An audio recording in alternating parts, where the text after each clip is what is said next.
Tales from the Parallels Part 3. Sometimes when a person is dead, they're not. They just pop back up again. Here are a few cases of people who were dead and gone and just popped back up again. In 1970, Master Sergeant Mateo Sabag was preparing to return to the United States from Vietnam. He was supposed to head from Saigon to Fort Bragg, North Carolina, but he never showed.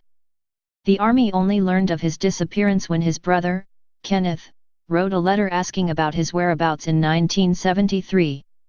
Sabag was believed to be a deserter, but a second letter from Kenneth caused the Army to declare him dead in 1979.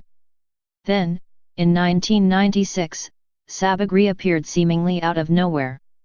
It seems that he simply walked away from the military and began living with a woman in California. After her death, he applied for Social Security, revealing his identity. Still considered active military, Sabag briefly became the oldest serving soldier until returning to his family. His only remark was, "I'm sorry." He died in Hawaii in 2007. Keep in mind many of the people listed here had no idea where they were. The complicated conflict between the Soviet Union and Afghanistan in the 1980s ended in both bloodshed and confusion.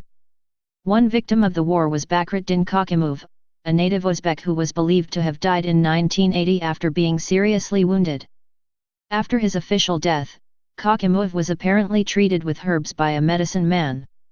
Kakimov eventually became a medicine healer himself, going by the name of Sheikh Abdullah. He later married an Afghan woman and lived through the US invasion in 2001. Kakimov was found by the Committee for International Soldiers in 2013, 33 years after his death. While he remembered his family, he couldn't speak Russian very well and still had nervous tics relating to his time in the Red Army. Otherwise, Kakimov was fine despite his long disappearance. Teruo Nakamura was conscript from Taiwan who was stationed on the island of Morita when the Allied forces attacked in 1945. Nakamura and a few other Japanese soldiers hid in Morita's jungles and never learned of Japan's surrender. After an argument, Nakamura left his group in 1956 and lived almost entirely alone. He built a hut and lived off whatever crops he grew along with supplies he stole from a nearby village. Villagers tried to tell him about Japan's surrender, but he wouldn't budge. In February 1974, another holdout named Hiruo Nada was found and returned to civilization. In December, Nakamura, too, would return after a platoon of Indonesian soldiers dressed in Japanese uniforms pretended to rescue him.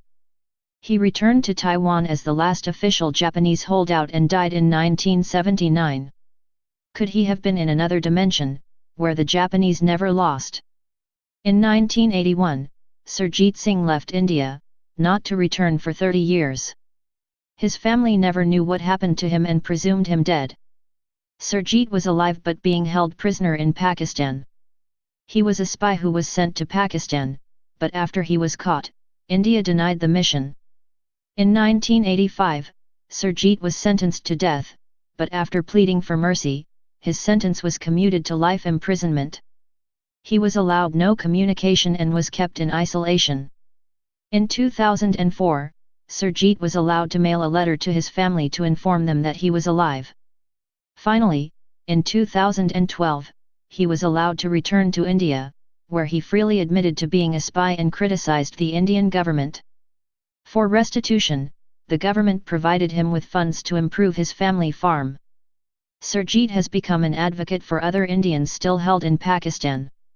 I guess when you can't explain where you have been, it's just as easy to say that you're a spy? In 1958, Ishna Shukovano was stationed at Russia's distant Sakhalin Island and went missing for decades. His family had him declared dead in 2000. Little did they know that Uwano was actually alive far away in an unlikely part of the world.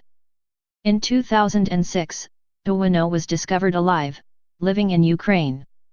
Most of his circumstances from 1958 to 2006 remain murky, but it seems that in 1965, he went to Kiev and wasn't permitted by the Soviet Union to contact his family in Japan. He married and started a family after assuming Ukrainian citizenship and giving up any hope of returning to his home country. Officials searching for missing soldiers in the former Soviet Union were shocked to find Iwano alive. He was allowed to return to his family, whom he visited after being separated all those years. Although he was happy to be home, he chose to return to Ukraine, where he had built his own life. Wow, a 58-year gap. Sometime cases like this and other take a horrible twist.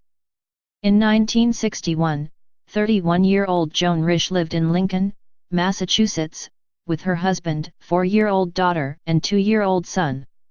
On October 24, Joan's husband was out of town, and her daughter went to a neighbor's house. When the girl returned home, Joan was gone, and her infant son was sleeping unattended. There was blood in the kitchen, and a trail of it ran outside to Joan's car in the driveway. The phone was ripped out of the wall, and the phone book was opened to the emergency numbers section. A bloody fingerprint was also found, which could not be matched to anyone. All signs pointed to an abduction, but some strange eyewitness sightings complicated this scenario. That afternoon, a neighbor saw a dazed-looking Joan running outside her house but assumed that she was chasing one of her children. Later that day, motorists saw a woman resembling Joan walking along Route 128. Even though the woman appeared to be bloody and disoriented, no one assisted her, and she was never found. Since Route 128 was under construction at the time, there was some speculation that she fell into an excavation pit and was eventually buried under asphalt. Things got even more complicated when investigators discovered that Joan had checked out over 125 library books about murders, disappearances, and time travel throughout the summer. One of the books chronicled the story of a woman who disappeared and left blood smears behind. Since the Risch family had moved to Lincoln from New York City 6 months earlier, and Joan gave up a publishing career to raise her children, one theory was that she became unhappy with her domestic life and decided to stage her own disappearance. If that theory is true, Joan Risch has managed to stay off the radar for decades. Or just went somewhere or sometime. In 1991, 50-year-old Adam John A. Bro was a well-liked citizen of Houma, Louisiana. He was a former alcoholic who had been sober for 8 years and went out of his way to help others with the same problem. On the evening of August 28, AJ left an Alcoholics Anonymous meeting and stopped off at a convenience store to purchase some milk. After that, he vanished without explanation.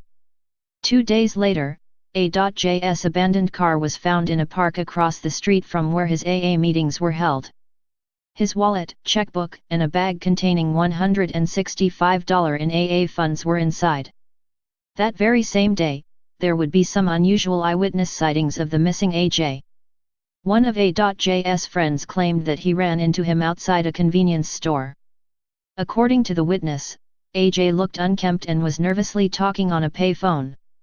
A red compact car containing 3 unidentified men was parked nearby.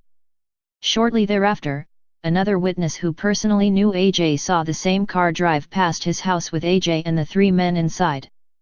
4 weeks later, a woman from the town of Lockport reported that an intoxicated-looking man fitting A.J.'s description had pulled in front of her house in a van and tried to sell her some frozen fish.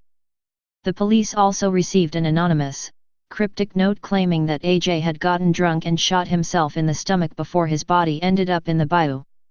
While the note was dismissed as a prank, authorities did not dismiss the possibility that AJ had a relapse and starting drinking again, causing him to suffer memory loss. However, the sightings of AJ with the unidentified men have led his family to believe he was abducted and met with foul play. After her aspirations of being a model fell through, Bridget Pendle Williamson decided to become a registered nurse. She also got married and had a child, but Bridget's life spiraled out of control after she became involved with the wrong crowd and started abusing drugs.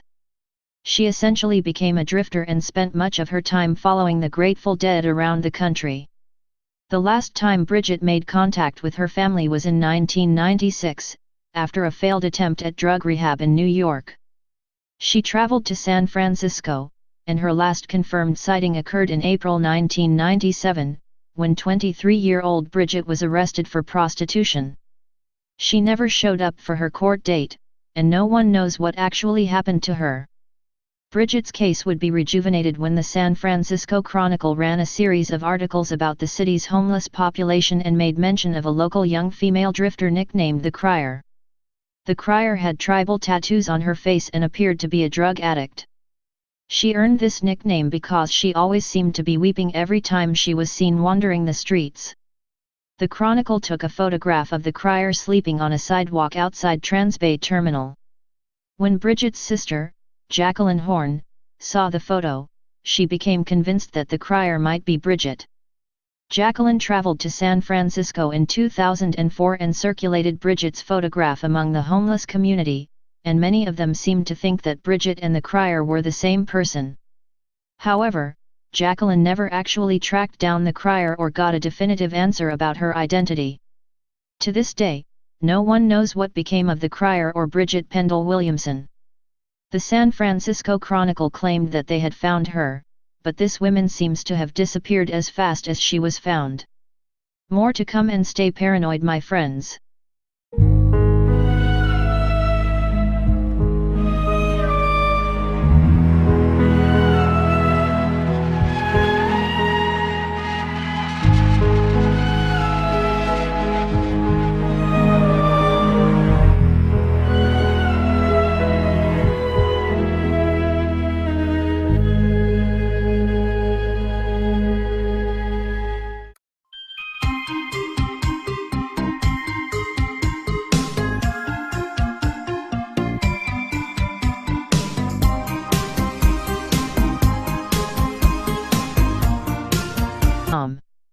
He was supposed to head from Saigon to Fort Bragg, North Carolina, but he never showed.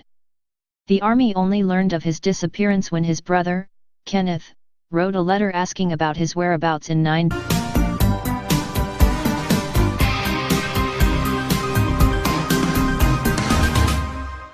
Tales from the Parallels Part 3. Sometimes when a person is dead, they're not. They just pop back up again. Here are a few cases of people who were dead and gone and just popped back up again. In 1970, Master Sergeant Mateo Sabag was preparing to return to the United States from Vietnam. 1973. Sabag was believed to be a deserter, but a second letter from Kenneth caused the Army to declare him dead in 1979.